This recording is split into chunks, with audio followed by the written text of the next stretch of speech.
বন্ধুরা, শুভ মহালয়া। আজকে হচ্ছে মহালয়া আর কি 2 অক্টোবর।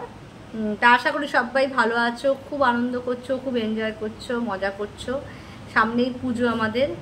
তা দেবীপক্ষ শুরু হয়ে গেছে, পিতৃপক্ষের অবসান হয়ে দেবীপক্ষ মাতৃপক্ষের আর কি শুরু হয়েছে আর কি। তা আজকের দিনটায় সকালবেলা না মহালয়া দেখো, আগেকার সময় আমরা ছোটোবেলায় যখন ছিলাম তখন কত বাড়িতে রেডিও চলতো, মানে প্রত্যেকটা বাড়িতে কেমন রেডিও চলে, একটা বেশ পুরো মহালয়াটা হতো, মানে পুরো বোঝাই যেত আর কি। তা এখন দেখি সেই সবের কোনো বালাই নেই। হ্যাঁ, আমার বাড়িতেও ছোট্ট একটা মানে আছে আর কি, FM আছে আর কি, কিন্তু ওটা চলে না, নষ্ট হয়ে গেছে। মা আছে বলে মাকে একটু চালিয়ে দিয়েছিলাম আমার ফোনেই। যাই হোক, মাঝখান থেকে ওটা বন্ধ হয়ে গেছে, মা বলছে মাঝখান থেকে বন্ধ হয়ে গেছে। হ্যাঁ, এখন এমন দিনকাল পড়ে গেছে। তারপর সকালবেলা টিভিটা খুললাম যে মহালয়াটা একটুখানি দেখবো, কিন্তু এত বিচ্ছিরি একটা ঘটনা দিয়ে আজকে দিনটা শুরু হয়েছে, মানে কি বলবো, মানে 24 সালটাতে কি বিচ্ছিরি চিন্তার বাইরে, মানে কবে যে শেষ হবে জানি না বাবা। মানে আমাদের বাঁশড্রোনি, আমি তো বাঁশড্রোনির কাছাকাছিই থাকি, বাঁশড্রোনি এরিয়ায় একটা বড় অ্যাক্সিডেন্ট হচ্ছে সকালবেলায় শুনলাম আজকে। ক্লাস 9-এর একটা ছেলে মারা গেছে আর কি। কি বলবে বলো, কিছু বলার নেই। যাই হোক, এই আজকে এত ভালো দিনে এই একটা বিচ্ছিরি খবর, মন মেজাজ, এমনিই তো আমাদের মন মেজাজ খারাপ থাকেই, মানে আমার তো প্রচুর এফেক্ট পড়েছে। ভালো লাগে না আর কি, মানে সত্যি কথা বলছি, মানে এগুলো এখন আমাকে খুব এফেক্ট করে, জানি না কেন। মানে হয়তো বয়সের ধারাতে আস্তে আস্তে তো বয়সের সাথে সাথে মানুষ অনেক ম্যাচিওর হয়। হ্যাঁ, এখন আর মানে ভালো লাগে না আর কিছু খারাপ খবর শুনলে, প্রচণ্ড মনের মধ্যে এফেক্ট করে।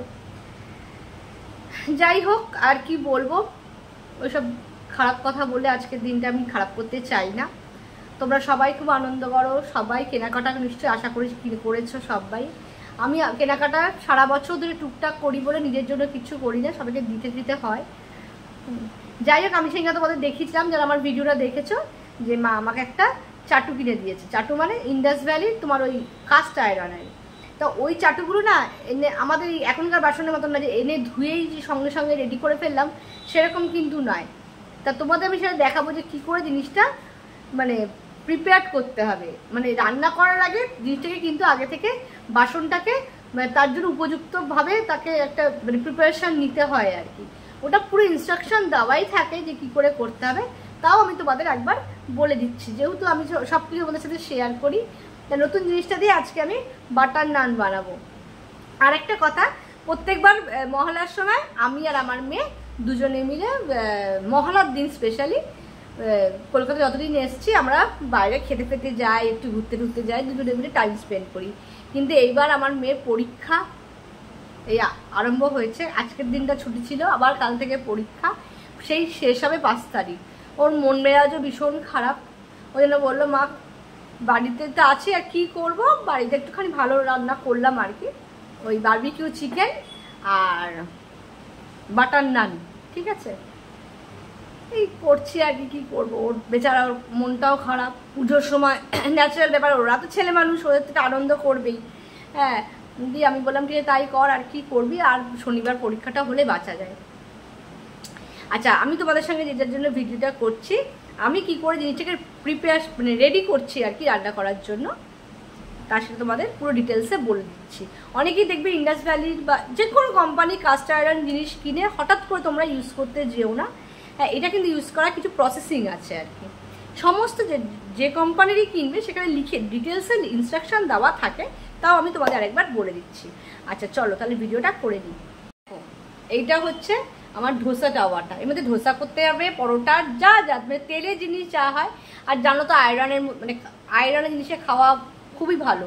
আমাদের আগেকার দিনে আমরা যখন ছোট ছিলাম আমাদের বাড়িতে রান্না কি হতো, সমস্ত লোহার আয়রনের জিনিসে। এখন তো ননস্টিক নানা ধরনের জিনিসপত্র বেরিয়েছে, কিন্তু সব থেকে ভালো আয়রনের জিনিসে খাওয়া। তা আমার কিন্তু সব খুব সাধারণ বাসনপত্র। এইটা আমি সব থেকে দামি জিনিস কিনেছি, অফারে পেয়েছিলাম 900 কত টাকা, মোটামুটি 1000 লেগেছে শিপিং ফ্রি নিয়ে।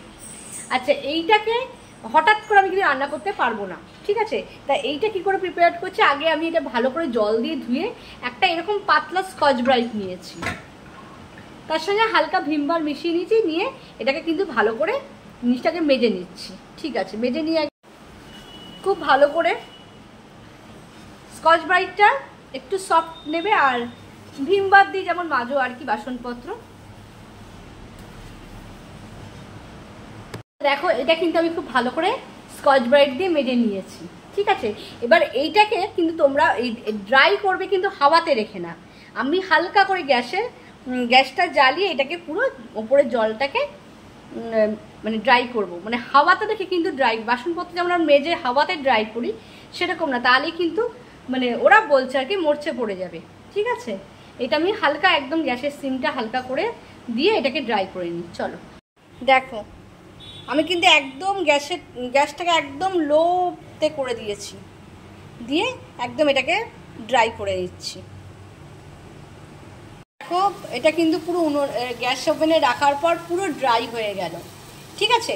এইবার এইটাকে আমি 1 ফোঁটা কি 2 ফোঁটা একটু তেল দেব। তেল দিয়ে এটাকে একটু মুছতে হবে, যে কোনো ড্রাই কাপড় দিয়ে বা টাওয়েল দিয়ে বা কিচেন টাওয়েল তোমার থাকে বা পুরোনো কাপড় দিয়ে, পরিষ্কার কাপড় দিয়ে মুছে দেবে। এই দেখো বেশি তেল না, অল্প করে তেল দিলেই হবে। দিয়ে চারুটার গায়ে পুরোটা লাগিয়ে নাও। আচ্ছা যখনই তোমরা এরকম কাস্ট আয়রনের প্রোডাক্ট ইউজ করবে, ওনারা বলছেন এমনি করেই করে নিতে হবে। ভালো করে মেজে নেবে, মেজে নিয়ে উনুনে ড্রাই করে তারপর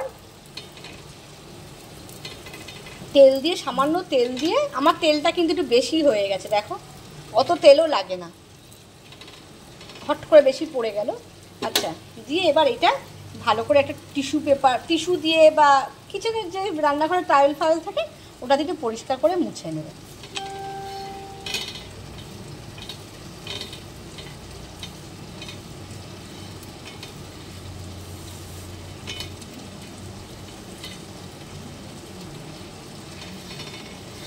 এবার পুরো রেডি টু কুক, রান্না করার জন্য পুরো তৈরি হয়ে গেল। এবার তোমরা এর মধ্যে ধোসা করে, পরোটা করো, যা করো এরকমভাবেই আগে জিনিসটাকে একবার একটুখানি করে নিতে হবে।